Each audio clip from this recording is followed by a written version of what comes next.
Mark. First of all ಈ ಸಿನಿಮಾನ Max movie direction ಮಾಡಿದಂಥ ವಿಜಯ್ ಕಾರ್ತಿಕೇಯನ್ ಅವರೇ ಡೈರೆಕ್ಷನ್ ಮಾಡಿರೋದು. ಮ್ಯಾಕ್ಸ್ ಸಿನಿಮಾದಲ್ಲಿ ವರ್ಕ್ ಆದಂಥ ಇವರಿಬ್ಬರ ಕಾಂಬೋ ಈ ಸಿನಿಮಾದಲ್ಲೂ ಕೂಡ ವರ್ಕ್ ಆಯ್ತೋ ಇಲ್ವೋ ಅಂತ ಕಂಪ್ಲೀಟ್ ಆಗಿ ಈ ರಿವ್ಯೂ ವಿಡಿಯೋದಲ್ಲಿ ನೋಡ್ಕೊಂಬರೋಣ. ಇನ್ನು ಇದರ ಒನ್ಲೈನ್ ಸ್ಟೋರಿ ಕಡೆ ಬರೋದಾದರೆ ಇಲ್ಲಿನ ಮುಖ್ಯ ಪಾತ್ರದ ಹೆಸರು ಅಜಯ್ ಮಾರ್ಕಂಡೇಯ. ಇವನು ಈಗ ಪೊಲೀಸ್ ವೃತ್ತಿಯಿಂದ ಸಸ್ಪೆಂಡ್ ಆಗಿರ್ತಾನೆ. ಇವನ ಹತ್ರ 2 ಪ್ರಾಬ್ಲಮ್ ಬರುತ್ತೆ. ಅದರಲ್ಲಿ ಒಂದು 18 ಜನ ಮಕ್ಕಳು ಕಾಣೆ ಆಗಿರ್ತಾರೆ, ಅವರನ್ನು ಹುಡುಕಬೇಕು. ಇನ್ನೊಂದು CM ಆಗಬೇಕು ಅಂತ ಟ್ರೈ ಮಾಡ್ತಿರೋ ಆದಿಕೇಶವ ಇನ್ನೊಂದು ಕಡೆ. ಸೊ ಇದನ್ನೆಲ್ಲ ಮಾರ್ಕ್ ಹೇಗೆ ಹ್ಯಾಂಡಲ್ ಮಾಡ್ತಾನೆ ಅನ್ನೋದನ್ನು ನೀವು ಸಿನಿಮಾ ನೋಡೇ ತಿಳ್ಕೊಬೇಕು.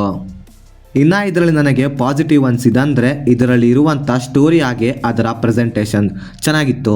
ಸ್ಟೋರಿಗೆ ಏನು ಅವಶ್ಯಕತೆ ಇದೆಯೋ ಅದನ್ನೇ ಬರ್ಕೊಂಡಿದ್ದಾರೆ. ಸಿನಿಮಾದಲ್ಲಿ ಎಲ್ಲೂ ಕೂಡ ಎಕ್ಸ್ಟ್ರಾ ಎಲಿಮೆಂಟ್ ರೀತಿ ಯಾವುದೇ ಸಿಚುವೇಶನ್ ಆಗಲಿ ನೋಡೋಕೆ ಸಿಗೋದಿಲ್ಲ. ಸಿನಿಮಾದಲ್ಲಿ ಇರುವಂಥ ಎಲ್ಲ ಎಲಿಮೆಂಟುಗಳು ಕೂಡ ಸ್ಟೋರಿಗೆ ತುಂಬ ರಿಲೇಟಬಲ್ ಆಗಿತ್ತು.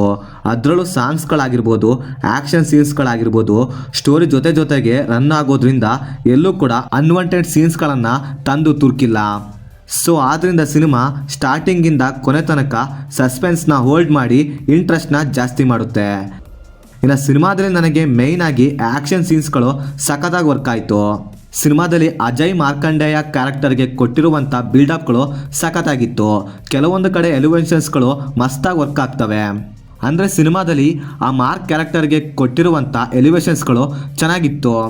ಸಿನಿಮಾದಲ್ಲಿ ಒಂದು ಸಿಚುವೇಶನಿಂದ ಇನ್ನೊಂದು ಸಿಚುವೇಶನ್ಗೆ ಸಿನಿಮಾದ ಗ್ರಾಫ್ ಮೇಲಕ್ಕೆ ಹೋಗ್ತಾ ಇರುತ್ತೆ. ಈ ರೀತಿ ಸಿನಿಮಾದ ಗ್ರಾಫ್ನ ಮೇಲ್ ಮಾಡಿದ್ದೆ ಸುದೀಪ್ ಸರ್ ಅವರ ಆ್ಯಕ್ಟಿಂಗ್ ಪರ್ಫಾರ್ಮೆನ್ಸ್ ಆಗಿ ಆ ಕ್ಯಾರೆಕ್ಟರ್ಗೆ ಕೊಟ್ಟಿರುವಂಥ ಎಲಿವೇಷನ್ಸ್ಗಳು ಸಖತ್ತಾಗಿತ್ತು. ಸುದೀಪ್ ಸರ್ ಅವರ ಎಂಟ್ರಿ ಸೀನಂತೂ ಫ್ಯಾನ್ಸ್ಗಳಿಗೆ ಹಬ್ಬ ಅಂತೀನಿ, ಅಷ್ಟು ಚೆನ್ನಾಗಿತ್ತು ಆ ಪೋರ್ಷನ್ಸ್. ರೀಸೆಂಟ್ ಟೈಮ್ನಲ್ಲಿ ಕನ್ನಡ ಸಿನಿಮಾದಲ್ಲಿ ನಾನು ನೋಡಿದ one of the best entry scene ಅಂದರೂ ತಪ್ಪಾಗೋಲ್ಲ.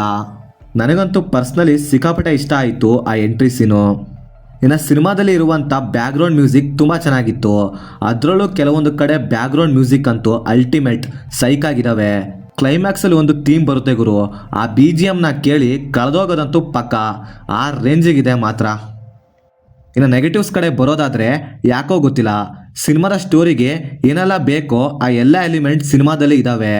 ಆದರೆ ಅದರಲ್ಲಿ ಯಾವುದನ್ನು ಕೂಡ ಪ್ರಾಪರಾಗಿ ಎಫೆಕ್ಟಿವ್ ಆಗಿ ಯೂಸ್ ಮಾಡ್ಕೊಂಡಿಲ್ಲ. ಎಲ್ಲ ಅರ್ಧಂಬರ್ಧ ಹೇಳಿ ಬಿಟ್ಟಿದ್ದಾರೆ. ಸಿನಿಮಾದಲ್ಲಿ ಕಾಮಿಡಿ ಆಗಲಿ, ಇನ್ವೆಸ್ಟಿಗೇಷನ್ ಸೀನ್ಸ್ಗಳಾಗಲಿ, ಸಸ್ಪೆನ್ಸ್ ಆಗಲಿ ಯಾವುದು ಕೂಡ ನನಗೆ ಪ್ರಾಪರಾಗಿ ಕನೆಕ್ಟ್ ಆಗಿಲ್ಲ. ಯಾಕಂದರೆ ಸಿನಿಮಾದಲ್ಲಿ ಲಾಜಿಕ್ ಅನ್ನೋದಕ್ಕೆ ಮರ್ಯಾದೆನೇ ಇಲ್ಲ ಗುರು.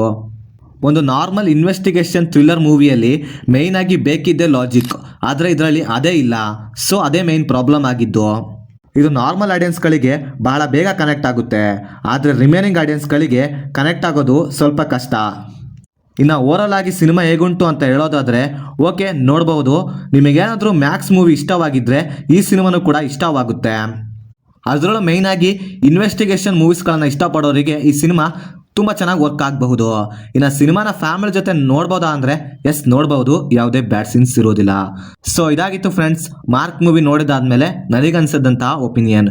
ನೀವೇನಾದರೂ ಆಲ್ರೆಡಿ ಸಿನಿಮಾ ನೋಡಿದರೆ ನಿಮಗೇನು ಅನ್ನಿಸ್ತು ಅಂತ ಕೆಳಗಡೆ ಕಮೆಂಟ್ ಮಾಡಿ ತಿಳಿಸಿ. ಹಾಗೆ ಮತ್ತೆ ಬೇರೆ ವಿಡಿಯೋದೊಂದಿಗೆ ಆದಷ್ಟು ಬೇಗ ಸಿಗುವ. By friends.